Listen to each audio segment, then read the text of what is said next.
UI UX Python నేర్చుకోండి, లక్షలు సంపాదించండి. Join quality thought. బంగ్లాదేశ్లో పరిస్థితులు రోజురోజుకు దిగజారిపోతున్నాయి. హింస, విధ్వంసం, దహనాల కేసులు ప్రతిరోజు నమోదవుతున్నాయి. మాజీ ప్రధాని షేక్ హసీనా మాత్రం భారత్ మాత్రమే బంగ్లాదేశ్ నిజమైన శ్రేయస్సు కోరుకునే దేశంగా తనెందుకు అభివర్ణిస్తున్నారు? హిందువులు మైనారిటీలుగా ఉన్నారు, వారి మీద అటాక్లు అవుతున్నాయి. ఎంబసీల మీద, అంబాసిడర్ల మీద కూడా తీవ్రమైనటువంటి వ్యతిరేకత ఎందుకని కనిపిస్తుంది, అది కూడా భారతదేశం పట్ల. బేసిక్లీ బంగ్లాదేశ్ ఒక పాకిస్తాన్ వర్షన్ 2.0గా తయారవుతున్నారు. వాళ్ళకి పొలిటికల్ స్టెబిలిటీ లేదు వాళ్ళ దగ్గర. ఇప్పుడు now it's all about drones, technology, missiles అట్లా నడుస్తుంది. కానీ బంగ్లాదేశ్ వైపు మనం అది చేయక్కర్లేదు. వాళ్ళకు మనం స్వాతంత్రం ఇచ్చినప్పుడు వాళ్ళకి స్వాతంత్రం వచ్చింది కాదు, మనం స్వాతంత్రం 71లో ఇచ్చిన. ఇలాంటి పరిస్థితుల్లో షేక్ హసీనా మన దగ్గర ఉన్నారు, బంగ్లాదేశ్ గురించి తను మాట్లాడుతున్నారు. దెన్ వాట్ అబౌట్ అక్కడ ఉన్నటువంటి మైనారిటీల పరిస్థితి? మనం ఇక్కడ నుంచి రోహింగ్యాలో లేకుంటే బంగ్లాదేశ్ నుంచి ఇన్ఫిల్ట్రేటర్స్ ఎవరైతే వస్తున్నారో, చొరబాటుదారులు ఉన్నారో, వాళ్ళని పంపించే ప్రయత్నాల్లో మనం ఉన్నాము. వారి గురించి అక్కడున్న మైనారిటీలు, హిందువుల గురించి మనం ఎందుకు ఆలోచించట్లేదు? మన మాట గుర్తుపెట్టుకోవాలి, బంగ్లాదేశ్ ని మీరు చెప్పినట్లు షేక్ హసీనా చెప్పింది, ఎప్పుడు మనమే కాపాడుకున్నాం బంగ్లాదేశ్. మన భారతదేశంలో ఉన్న ప్రతి పౌరుడు ఏం చేసిందంటే, ఎవ్రీ బస్ టికెట్ మీరు కొనేటప్పుడు 5 పైసలు దాని నుంచి బంగ్లాదేశ్ అని పక్కన పెట్టాము. వాళ్ళని కాపాడుకోవాల్సింది మనమే. మన వెళ్ళి ఇక్కడ బాంబులు లేవని చెప్పట్లేదు, కానీ ఇండైరెక్ట్గా ఉన్న నేను చెప్పినట్టు డిప్లొమాటిక్ కానీ ఫైనాన్షియల్ కానీ మిగతా రెస్ట్రిక్షన్ పెట్టి బంగ్లాదేశ్ని కంప్లీట్గా థ్రాటిల్ చేసి పడేశారు.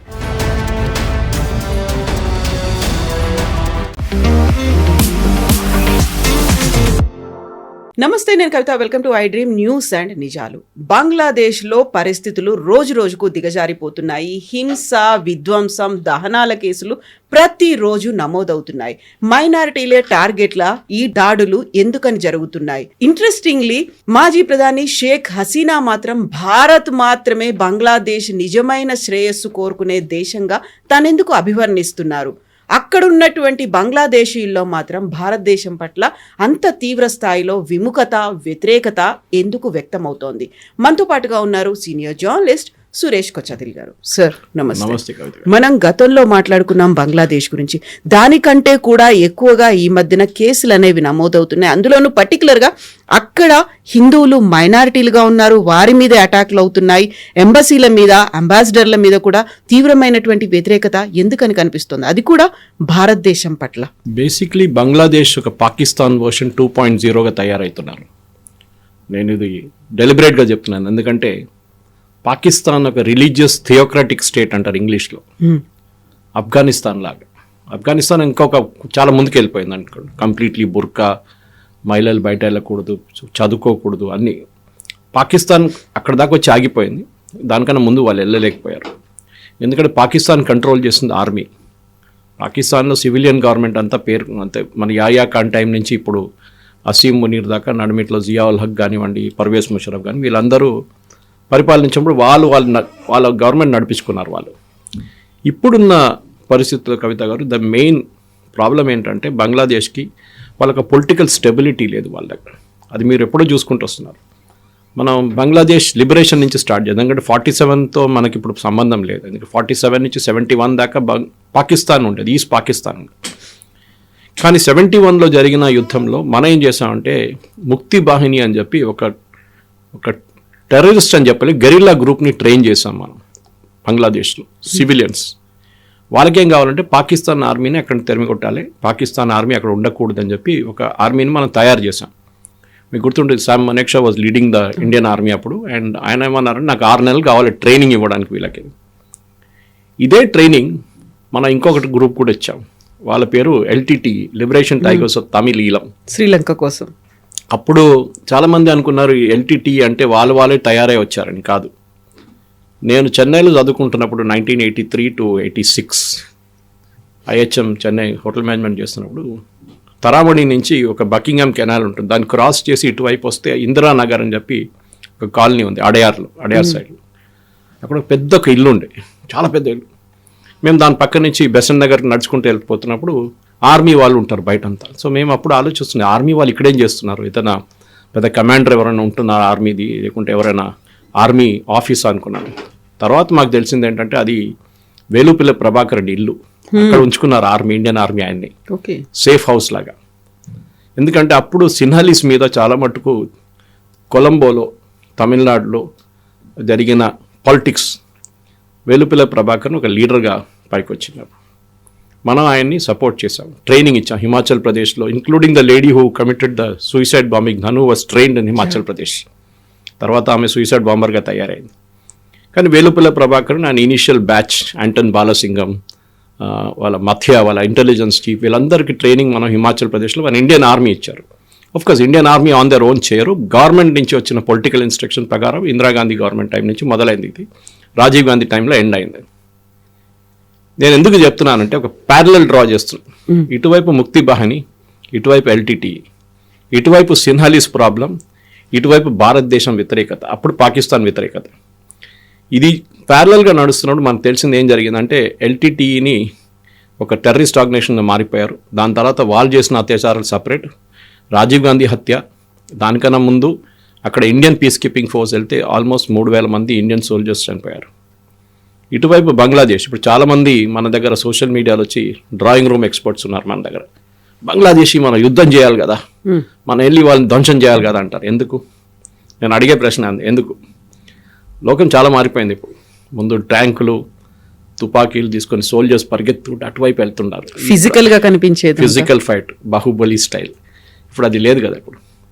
ఇప్పుడు now it's all about drones, technology, missiles అట్లా నడుస్తుంది. కానీ బంగ్లాదేశ్ వైపు మనం అది చేయక్కర్లేదు. ఒకటి మనం గుర్తుపెట్టుకోవాల్సిందంటే బంగ్లాదేశ్లో వాళ్ళకు మనం స్వాతంత్రం ఇచ్చినప్పుడు, వాళ్ళకు స్వాతంత్రం వచ్చింది కాదు, మనం స్వాతంత్రం 71లో ఇచ్చిన ఫ్రీడంలో ఆ టైంలో బహుశా అక్కడ ఒక 12% మంది హిందువులు ఉన్నారు. ఎగ్జాక్ట్ కౌంట్ ఇప్పుడు కూడా లేదు దాన్ని, we can take it as 12%. ఇప్పుడు అది 2-3% వచ్చేసింది. అది కూడా అక్కడ we don't have final figures మన దగ్గర. కానీ చాలా మటుకు ఇంక్లూడింగ్ ద మతువా కమ్యూనిటీ వాళ్ళు ఇటువైపు వెస్ట్ బెంగాల్కి వచ్చేసారు. అస్సాం వైపు చాలామంది వెళ్ళారు ఆ టైంలో 71 తర్వాత.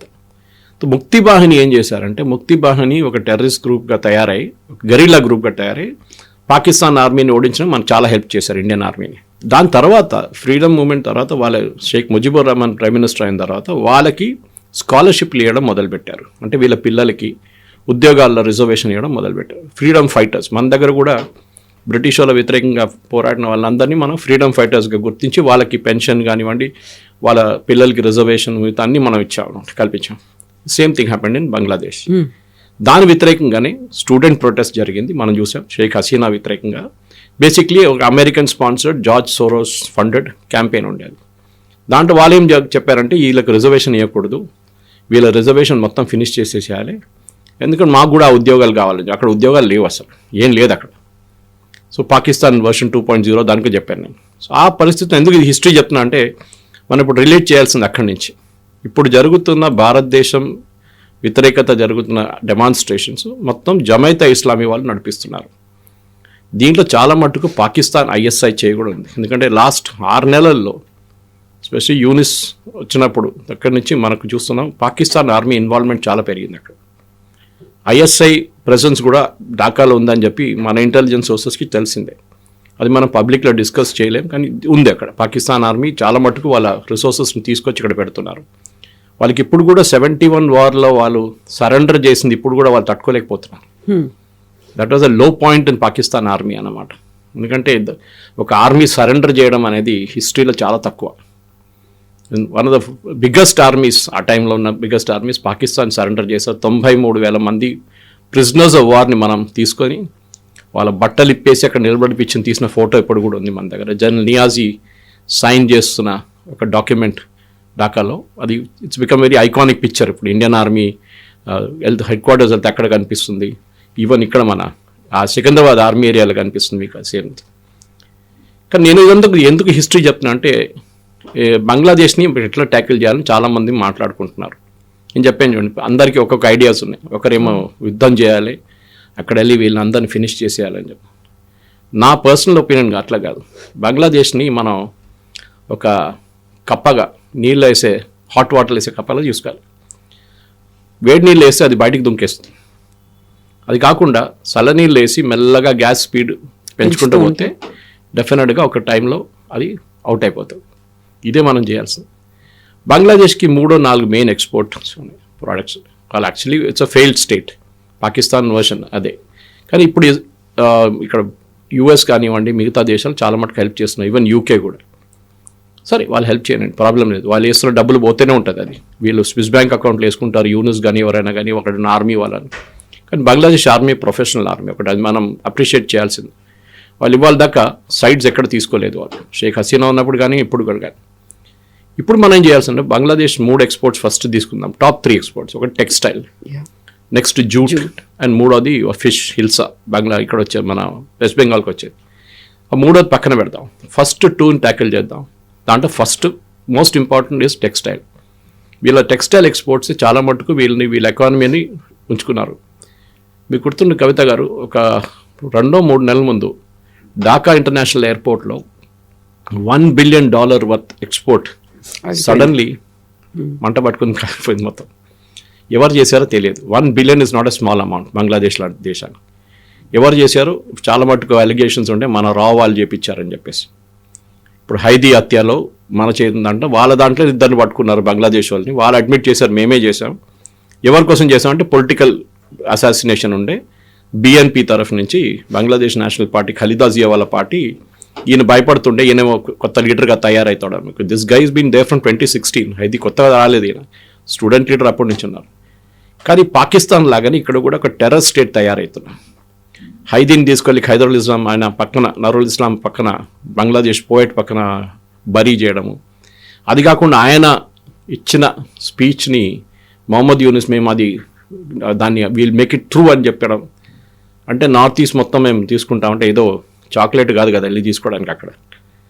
దానికి ఒక హిస్టరీ కూడా చెప్పాను. మీరు ఆ రోజు సిరాజుద్దౌలా గురించి మాట్లాడుతున్నప్పుడు గ్రేటర్ బంగ్లాదేశ్ గురించి, గ్రేటర్ బెంగాల్ గురించి ఉంది. కానీ మనం ఏం చేయాలంటే ఇది ఫస్ట్ స్టెప్ ఏంటంటే టెక్స్టైల్ తీసుకొని, టెక్స్టైల్స్ మన టెక్స్టైల్ ఫర్మ్స్కి ఒక $250 మిలియన్ లేకుంటే $100 మిలియన్ సబ్సిడీ ఇచ్చి నెక్స్ట్ 6 నెలలకి ఉన్న మొత్తం సేల్స్ని యూఎస్ వైపు పంపించేసేయాల్సింది. యూరోప్ అండ్ యూఎస్, మనకు యూఎస్ఏ మెయిన్గా.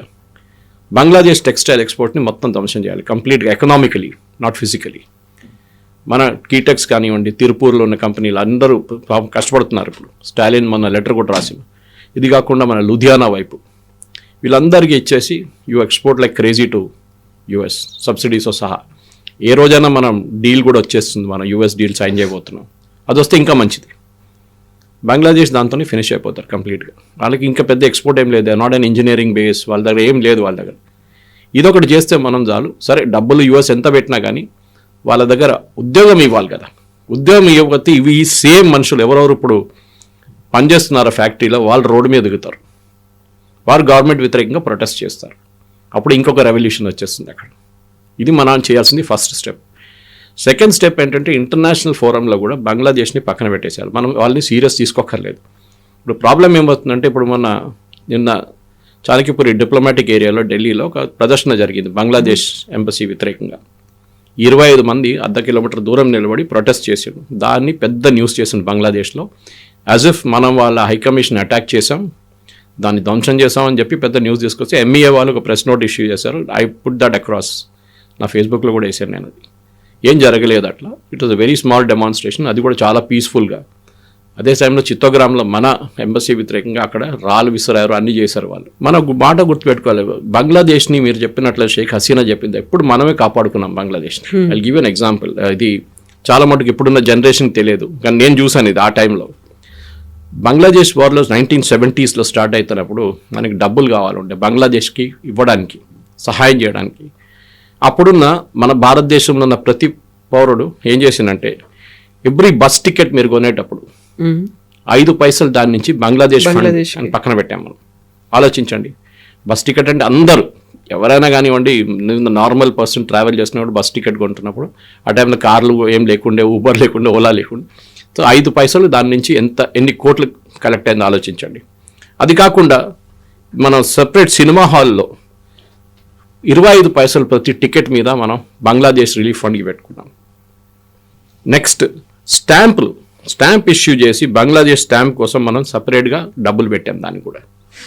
ఇంత చేసిన బంగ్లాదేశ్ ఇప్పుడు మన వ్యతిరేకంగానే డెమాన్స్ట్రేషన్ చేస్తున్నారు, పోరాటం చేస్తున్నారు.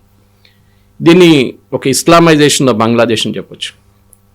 బంగ్లాదేశ్ చాలా మటుకు బంగాలీస్ అనగానే వాళ్ళు అంత ఫెనటిక్ కాదు పాకిస్తాన్ లాగా. కానీ పాకిస్తాన్ మనకు తెలిసింది వై ఈస్ట్ పాకిస్తాన్ సపరేట్గా వెళ్ళిపోయింది, బంగ్లాదేశ్గా తయారైందంటే పాకిస్తాన్ జనరల్స్ అంటే టాప్ లెవెల్ మిలిటరీ ఆఫీసర్స్ అందరు చూసుకుంటే వీళ్ళందరూ పంజాబీస్. పాకిస్తాన్ వైపు నుంచి, పాకిస్తాన్ పంజాబ్ నుంచి వచ్చేటోళ్ళందరూ, పర్వేజ్ ముషరఫ్ నుంచి అందరు. వీళ్ళు ఏం చేశారంటే అక్కడ వెళ్ళి ఢాకాలు వెళ్ళి అక్కడ వెళ్ళి యూనివర్సిటీలో చాలా మటుకు వాళ్ళ పిల్లల్ని చంపేసినప్పుడు అక్కడ పెద్ద ప్రొటెస్ట్ నడిచింది ఆ టైంలో.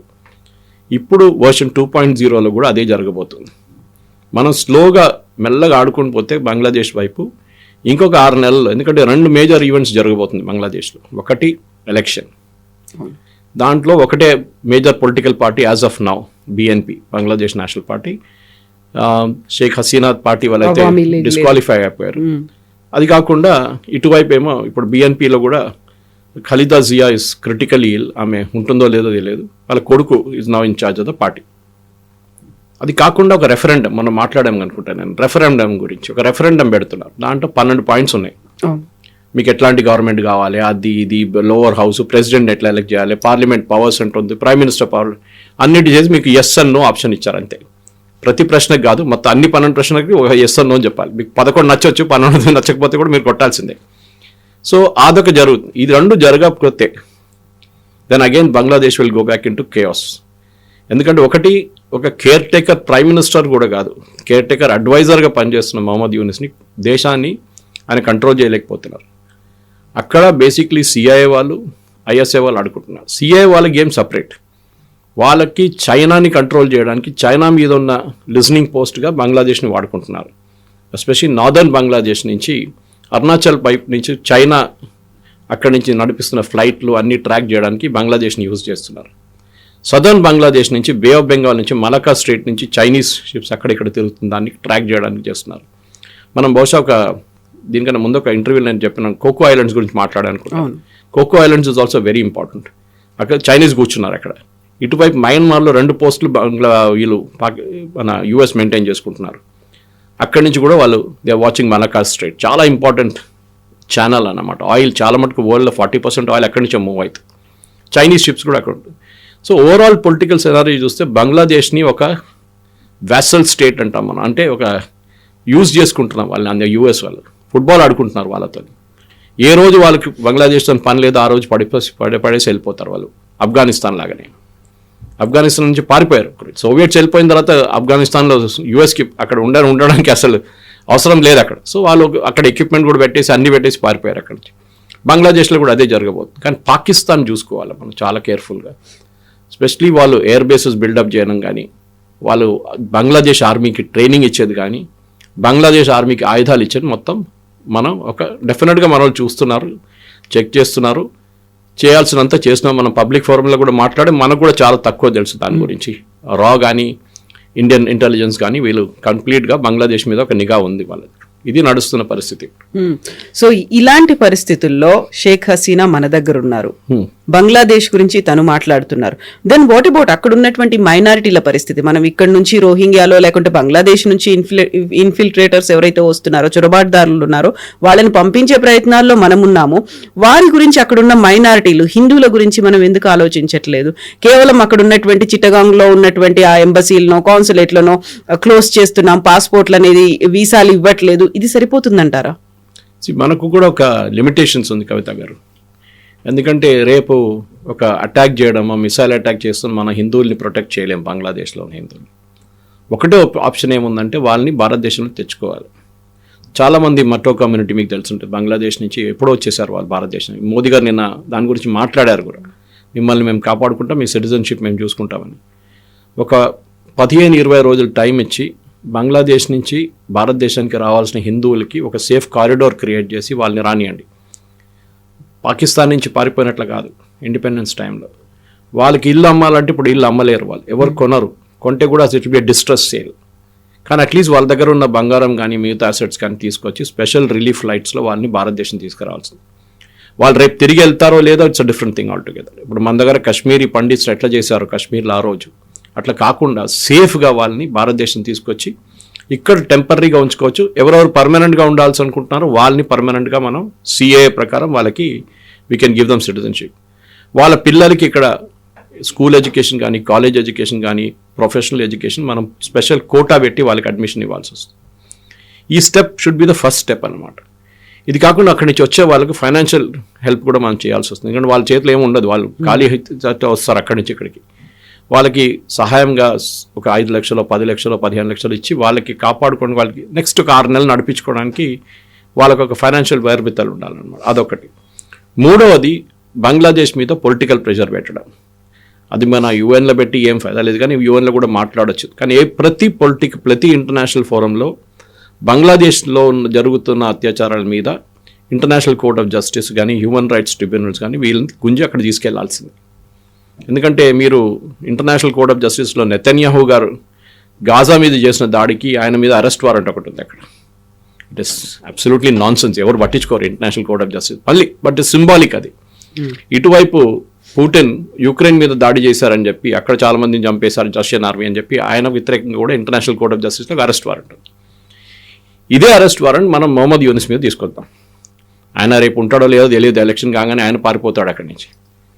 Okay, but in the mean time ఒక సైకలాజికల్ ప్రెషర్గా బంగ్లాదేశ్ మీద ఇంటర్నేషనల్ కోర్ట్ ఆఫ్ జస్టిస్లో తీసుకెళ్ళి అక్కడ మన లాయర్ని పంపించి, హరీష్ సాల్వే లాంటి వాళ్ళని పంపించి ఆర్గ్యూ చేసి we should issue an arrest warrant for killing of Hindus. ఇది ఒకటి. ఇంటర్నేషనల్ వార్ క్రైమ్ ట్రిబ్యునల్స్ ఇప్పుడు తీసుకురాలి, ఎందుకంటే వార్ పరిస్థితి లేదు ఇప్పుడు. అది కాకుండా మీరు అడిగిన ప్రశ్నకి లాస్ట్ రోహింగ్యాలు అయితే మయన్మార్ నుంచి వచ్చారు. So we have separate category వాళ్ళు. భారతదేశంలో ఉన్న ప్రతి బంగ్లాదేశ్ని ఐడెంటిఫై చేసి స్పెషల్ డిటెన్షన్ క్యాంప్లో వేసేయాలి ఇప్పుడు అర్జెంటుగా. ఫస్ట్ అదొక మెసేజ్ వెళ్తుంది బంగ్లాదేశ్కి, దట్ మీ వాళ్ళందరూ ఇక్కడ మా దగ్గర ఉన్నారు. నిన్ననే 19 మందిని మనం పుష్ చేసాం across the border. Bangladesh guards accept చేయలేదు వాళ్ళని. వీళ్ళని అస్సాంలో ట్రిబ్యునల్స్ డిటెక్ట్ చేసిన వాళ్ళని 19 మందిని మనం పుష్ చేసి బంగ్లాదేశ్ వైపు పంపించేసాం. ఇప్పుడు నేను చెప్తున్నాను కవిత గారు, మినిమం ఒక నా అంచనా ప్రకారం, I may be wrong but I may be partially right, ఒక 50 లక్షల నుంచి 1 కోటి మంది బంగ్లాదేశ్ వాళ్ళు భారతదేశంలో ఉన్నారు. దొంగ సర్టిఫికెట్లు వెస్ట్ బెంగాల్ గవర్నమెంట్ తయారు చేసి ఇచ్చిన దాని ప్రకారం కమ్యూనిస్ట్ వాళ్ళ నుంచి మమతా బెనర్జీ దాకా ఇది మొత్తం డిటెక్ట్ చేసి ఫారెన్సిక్గా చెక్ చేసి ఒక వార్ ఫుటింగ్లో ప్రతి స్టేట్లో ఒక స్పెషల్ సెంట్రల్ టీమ్ని పెట్టి వీళ్ళని ఐడెంటిఫై చేసి డిటెన్షన్ క్యాంప్, మమతా బెనర్జీ లాంటి వాళ్ళు డిటెన్షన్ క్యాంప్ పెట్టరు, she won't agree to it, no problem. వాళ్ళు తీసుకెళ్ళి అస్సాంలో క్యాంప్లో పెట్టేస్తాం, ఒక స్పెషల్ ఎయిర్క్రాఫ్ట్లో తీసుకెళ్ళి అందరిని అక్కడ ఆ క్యాంప్లో పడేస్తాం. వీళ్ళందరినీ డిటెక్ట్ చేసి ఇక్కడ నుంచి పంపించాల్సింది. మీరు ఒకసారి రౌండప్ మొదలు పెట్టారనుకోండి, బంగ్లాదేశ్లో మళ్ళీ వాళ్ళు తెలిసిపోతుంది వాళ్ళు దట్ వీ మీన్ బిజినెస్. హిందువుల్ని మీరు కాపాడుకోకపోతే మా దగ్గర మేము హత్య చేస్తామని చెప్పట్లేదు, కానీ మా దగ్గర వీళ్ళు ఉన్నారు గుర్తుపెట్టుకోండి అని చెప్పచ్చు. ఇంటర్నేషనల్ పాలిటిక్స్లో చాలా కేర్ఫుల్గా ఆడాల్సి వస్తుంది. ఎందుకంటే కొంచెం అక్కడిక్కడ చేస్తే మన మీద అదే ఆరోపణలు వస్తాయి, దట్ మనం కూడా చంపేసాం వీళ్ళని. యాజ్ ఇట్ ఈస్ మనకు తెలిసిందే, యూపీలో బీహార్లో రాజస్థాన్లో ఏదో చిన్న ఘటన జరిగితే చాలు, ఆవుని తీసుకుపోతున్న మనిషిని ఆవుని పట్టుకొని చంపేశారంటే ఫినిష్. అది పెద్ద మన సెక్యులర్ మీడియాలో పెద్ద న్యూస్ అయిపోతుంది. ఇంటర్నేషనల్ లెవెల్లో అల్ జజీరా కానీ బీబీసీ కానీ వీళ్ళందరూ కవర్ చేస్తారు దాన్ని. కానీ ఇప్పుడు జరిగిన ఈ హిందూ దీపుని చంపిన దాంట్లో ఒక్క ఇంటర్నేషనల్ మీడియా కూడా దాని గురించి మాట్లాడలేదు. మన దగ్గర ఉన్న సోకాల్డ్ సెక్యులర్ మీడియా దాని గురించి మాట్లాడలేదు. ట్వీట్ చేస్తున్న చాలామంది ఉన్న రాహుల్ గాంధీ నుంచి ప్రియాంక వాద్రా వీళ్ళెవ్వరు దాని గురించి మాట్లాడలేదు. Deepu should become a example. మన చాలామంది మన ఫేస్బుక్లో అక్కడిక్కడ క్యారీ చేస్తున్నాం ఆయన ఫోటో, కానీ ఆయన ఫోటో తీసుకొని we should make it an international. గాజాలో వీళ్ళు ఎట్లా చేశారు, all eyes on Gaza, it should be all eyes on Hindus in Bangladesh. ఇది మనం చేయాల్సింది. And this should happen immediately. India వైపు నుంచి డిప్లొమాటిక్ ప్రెషర్ పెట్టడం, ఇండియా వైపు నుంచి పొలిటికల్ ప్రెషర్ పెట్టడం, ఇండియా వైపు నుంచి మిలిటరీ ప్రెషర్ పెట్టడం. మిలిటరీ ప్రెషర్ ఎట్లా అంటే, మనం బే ఆఫ్ బెంగాల్లో మన షిప్స్ని దింపాల్సింది. ఒక ఎయిర్క్రాఫ్ట్ క్యారియర్ మనం బే ఆఫ్ బెంగాల్లో పెట్టుకుందాం. పాకిస్తాన్ నుంచి వస్తున్న ఏదైనా షిప్ ఉంటే, ఆయుధాలు తీసుకొస్తున్న షిప్ ఉంటే దాన్ని ఆపాలి. మనం లీగలీ ఆపలేం, కానీ ఏదైనా చిన్న గేమ్లు ఆడొచ్చు వాళ్ళతో. You can always refuse port of entry. అక్కడ ఏదైనా చిన్న పనులు చేయొచ్చు, సబ్మెరీన్ తీసుకొచ్చి కొంచెం దమ్కి ఇవ్వచ్చు వాళ్ళని. కానీ చేయాల్సింది ఇది. But they can bring it through an aircraft. వాళ్ళు మన షిప్ కాకుండా వాళ్ళు ప్లేన్లో తీసుకొస్తారు పాకిస్తాన్ వైపు. ప్రతి దాన్ని మనం అడ్డుకోవాల్సింది. ఒక గేమ్ ఆఫ్ చెస్ లాగా ఒక మూవ్ వాళ్ళు చేస్తే మనం కూడా ఒక మూవ్ చేయాల్సి, కౌంటర్ మూవ్ చేయాలి. ఇక్కడ ఇది చేస్తే కవిత గారు డెఫినెట్గా వచ్చే ఒక నెల లోపల యూనిస్ మీద చాలా పెద్ద ప్రెషర్ రాబోతుంది. అండ్ డెఫినెట్గా బంగ్లాదేశ్ నుంచి వచ్చే ప్రతి మెడికల్ వీసాని డినై చేయాలి మనం. సరే, హ్యూమానిటేరియన్ కన్సిడరేషన్, పాపం చిన్న పాప, హార్ట్ ప్రాబ్లం, సారీ మీరు హైదీని సింగపూర్ పంపించారు కదా, మెడికల్ అంబులెన్స్ పెట్టి కోట్లు ఖర్చు చేసి, వీళ్ళని కూడా సింగపూర్ పంపించండి. లేకుండా మీకు ఉన్నారు కదా మిడిల్ ఈస్ట్లో చాలామంది ఇస్లామిక్ కంట్రీస్, అక్కడ పంపించండి ఆపరేషన్. భారతదేశంకి ఎందుకు వస్తున్నారు?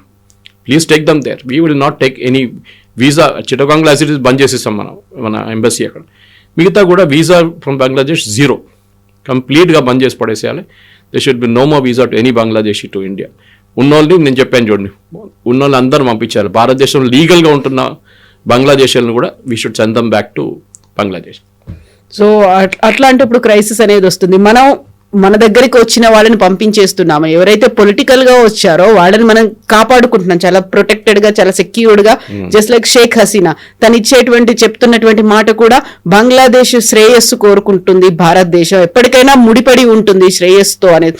ఇలాంటి మాటలు మాట్లాడినప్పుడు మీరేమో అక్కడ ఉన్నటువంటి మైనారిటీలు హిందువుల్ని మనం తీసుకురావాలి అంటారు.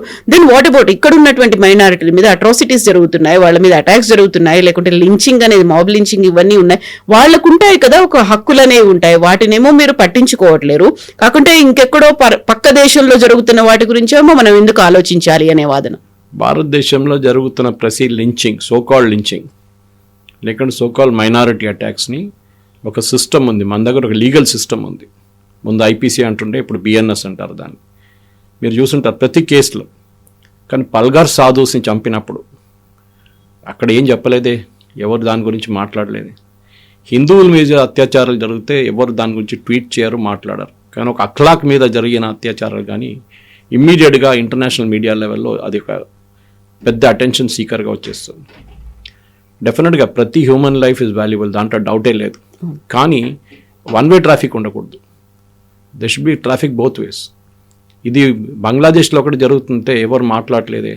అల్ జజీరా కానీ, బీబీసీ కానీ, మిగతా సోకాల్డ్ ఇంటర్నేషనల్ ఛానల్స్ మన వైపు ఎందుకు వస్తున్నారు అందరూ?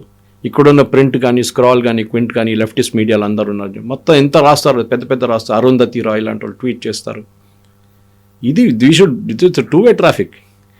ఇంటర్నేషనల్ పాలిటిక్స్లో మీరు ఆలోచించండి, గాజా ప్రెషర్ ఎంత తట్టుకున్నారు ఇజ్రాయెల్ వాళ్ళు.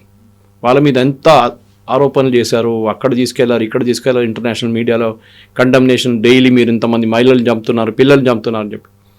Israel didn't bother. వాళ్ళకి అసలు మీరు ఏం కావాలని చేసుకోని చెప్పారు వాళ్ళు. ఇది కూడా అంతే. We should ensure that we should stand up to that pressure అన్నమాట. వాళ్ళు ఏమైనా చేసుకోనండి, వీ విల్ నాట్ అలౌ.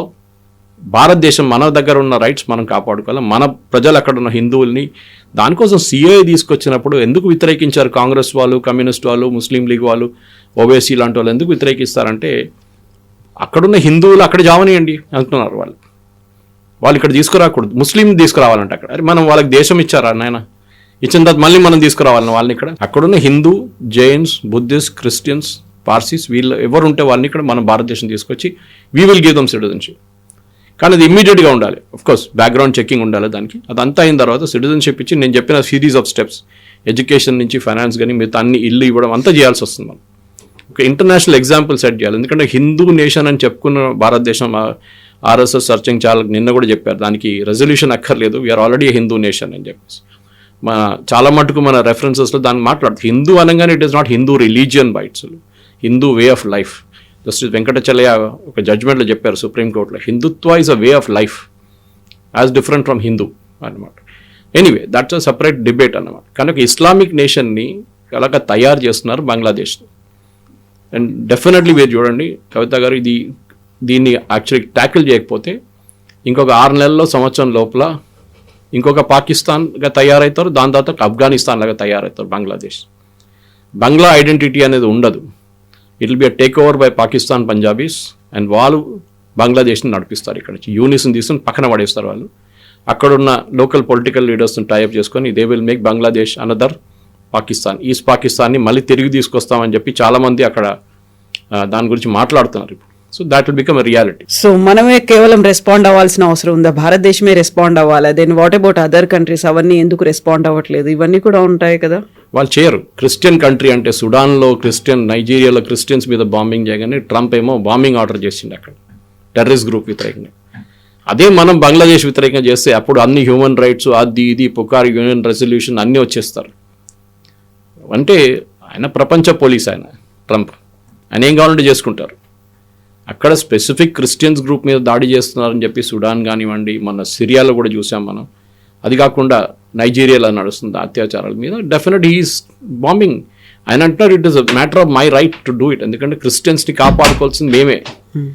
అక్కడ హిందువుల సంగతి ఏంటండి? బంగ్లాదేశ్ వాళ్ళు ఎవరు కాపాడుకుంటారు? వాళ్ళని కాపాడుకోవాల్సింది మనమే. సో మన వెళ్ళి అక్కడ బాంబులు లేవని చెప్పట్లేదు, కానీ ఇండైరెక్ట్గా ఉన్న నేను చెప్పినట్టు డిప్లొమాటిక్ కానీ ఫైనాన్షియల్ కానీ మిగతా రెస్ట్రిక్షన్స్ పెట్టి బంగ్లాదేశ్ని కంప్లీట్గా థ్రాటిల్ చేసి పడేసేయాలి. దే షుడ్ అండర్స్టాండ్ ఎవరితో ఆడుకుంటున్నారు వాళ్ళని చెప్పేసి, that we're not a small nation, world's 4th largest economy, 2nd largest army in the world, and మనం ఏం కావాలంటే అది చేసుకుంటాం అంతే. Yes sir, thank you so much. Thank you. And for more videos, Please subscribe to iDream. Please subscribe to iDream. Please subscribe iDream. And please subscribe to iDream. For more videos, subscribe to iDream. please like, share and subscribe to the channel. Congratulations, iDream. Subscribe to iDream. Subscribe to iDream. So subscribe to iDream Media. iDream ki iDream team అందరికి huge congratulations. Please subscribe iDream Media. Please subscribe to iDream. Subscribe iDream. Please subscribe to iDream. iDream అంటే నా కళల channel subscribe చేసుకున్న నోరు తిరుగుతలేదు, మీరైతే గంట గుర్తు కొట్టండి. For more such videos, please subscribe to iDream. Subscribe to iDream. Please subscribe to iDream. Please subscribe iDream Media. Please do subscribe to iDream. Please subscribe to iDream Media. For best entertainment and information, please subscribe iDream. And don't forget to subscribe to iDream.